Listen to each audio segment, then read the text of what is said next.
Hi guys, this is LaWanda will be LaWanda, and I am getting ready for Thanksgiving here in the next couple of days.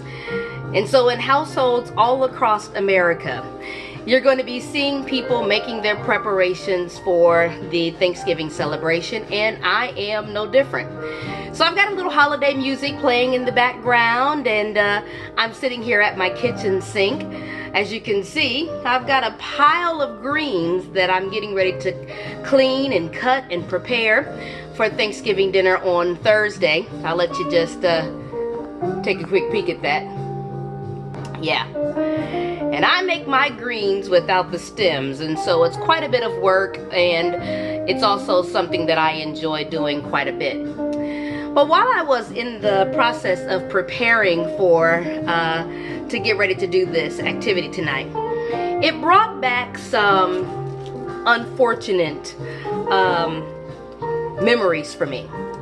You know, as a divorced woman and as a post-divorced advocate, I am ultimately aware of some of the things that caused the demise in my marriage. And one of them is right here in this sink. You know, interestingly enough, when my husband and I first married, we were so happy to have purchased our first home. I purchased a home a few months prior to the marriage, and we were excited to start our new life together in a home that was supposed to be our very own, and where we began our love story. The first year of marriage, we decided that we wanted to host his family here in our new residence, and I did all of the cooking. I set an amazing Thanksgiving table. I did all kinds of things to really make the atmosphere absolutely amazing. There was china on the tables. There were chargers. There was gold flatware, a proper table setting. There was wine glasses and water glasses and everything Mocha Stewart here could think to do in order to make an impression on my new in-laws. I really wanted them to like me, and I wanted them to see that their son, their brother, their uncle was in wonderful hands with a woman that not only loved him, but that also knew how to cook, because that's important in today's times. And so, for all intents and purposes, dinner was phenomenal. I made the traditional Thanksgiving, items, and had a marvelous time entertaining the family here in the residence. Traditionally speaking, however, that was something that the mother always did. My mother-in-law, that was traditionally her role in the household. When dinner was over, I remember the father approaching my now ex-husband and saying to him, "Son, you're not missing a thing. Keep doing what you're doing." And to me, he told me to just keep making him happy. And we thought that that was just the most amazing compliment we could receive. What I didn't know at that time was that animosity was already setting in. Years come, years go. Thanksgiving dinner and all of the holiday dinners continue to be at the mother's home. I didn't have an issue with it. As a matter of fact, I would join her, now that they know that I can cook, I would join her in preparing some of the meals. There would be times when she would give me an assignment of something to make, and I would oblige without any issue or concern whatsoever. And I would prepare those items and I would bring them to add to the Thanksgiving table. And I would prepare a full meal right here at our home, not to compete with her, but I would prepare a full meal here in our home so that we would have leftovers too, and we didn't have to take the food from the mother's house.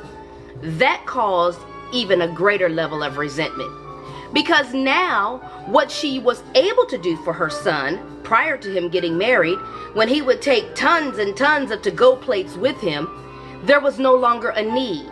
And that created such a divisiveness in her spirit, to the point where she began to sow a lot of discord into our marriage. I'm here to let you know that crap worked. Because after a few years of my husband trying to manage that situation between his wife and his mom, he gave up. There was nothing that he could do to get her to like me, to welcome me, or to make me a part of the family. So he had to make a very difficult decision. Now, a lot of you will say that, the mister should have handled that. And I'll be the first to tell you that for a couple of years, he did. But it became so overwhelming for the brother that it literally caused us to have so much separation in our relationship that it could not, from his perspective, be repaired. He had to make a critical choice between the wife that he loved and the mother that gave him birth. Guess who became expendable? That would be me.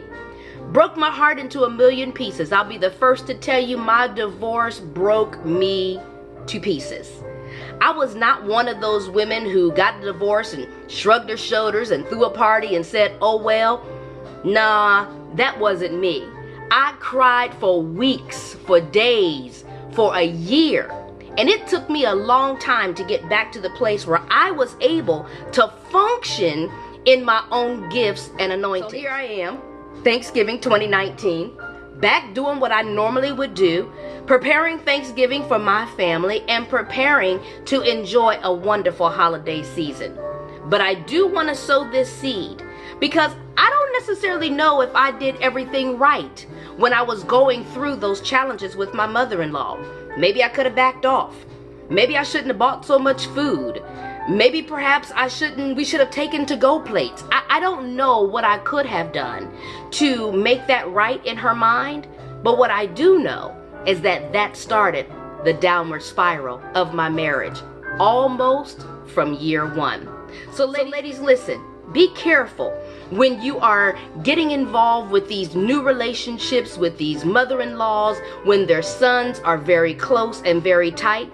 Because even though he may be in a position, like mine was, to stand his ground for a couple of years through that foolishness, if he's not strong enough to really manage that type of situation, your marriage could be at risk too. And I don't want that for anybody. But if you are going through a divorce, and if you have had some challenges with your divorce and recovering from those divorces, I am your post-divorce advocate. I've got tools and tips that I can share with you to help you get back to you. So in the meantime, I'm going to get back to cleaning these greens. You guys have yourself a wonderful holiday season. And don't forget, this is LaWanda will be LaWanda always, because everybody else is already taken.